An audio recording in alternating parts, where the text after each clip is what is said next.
اور جب موسیٰ نے اپنی قوم کے لوگوں سے کہا کہ اللہ تم کو حکم دیتا ہے کہ ایک بیل ذبح کرو، وہ بولے کیا تم ہم سے ہنسی کرتے ہو؟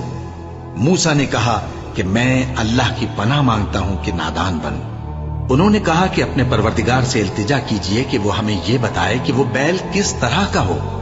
موسیٰ نے کہا پروردگار فرماتا ہے کہ وہ بیل نہ تو بوڑھا ہو اور نہ بچڑا، بلکہ ان کے درمیان یعنی جوان ہو، سو جیسا تم کو حکم دیا گیا ہے ویسا کرو۔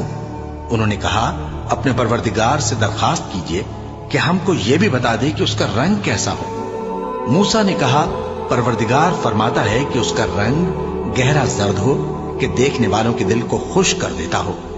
انہوں نے کہا اب کے پروردگار سے پھر درخواست کیجئے کہ ہم کو بتا دے کہ وہ اور کس کس طرح کا ہو، کیونکہ بہت سے بیل ہمیں ایک دوسرے کے مشابہ معلوم ہوتے ہیں، اور اللہ نے چاہا تو ہمیں ٹھیک بات معلوم ہو جائے گی۔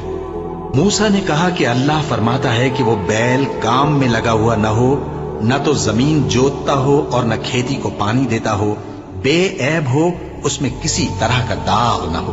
کہنے لگے اب تم نے سب باتیں درست بتا دی۔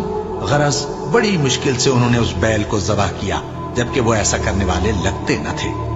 اور جب تم نے ایک شخص کو قتل کیا تو اس میں باہم جھگڑنے لگے، حالانکہ جو بات تم چھپا رہے تھے اللہ اس کو ظاہر کرنے والا تھا۔ چنانچہ ہم نے کہا کہ اس بیل کا کوئی سا ٹکڑا مقتول کو مارو، اس طرح اللہ مردوں کو زندہ کرتا ہے اور تم کو اپنی قدرت کی نشانیاں دکھاتا ہے تاکہ تم سمجھو۔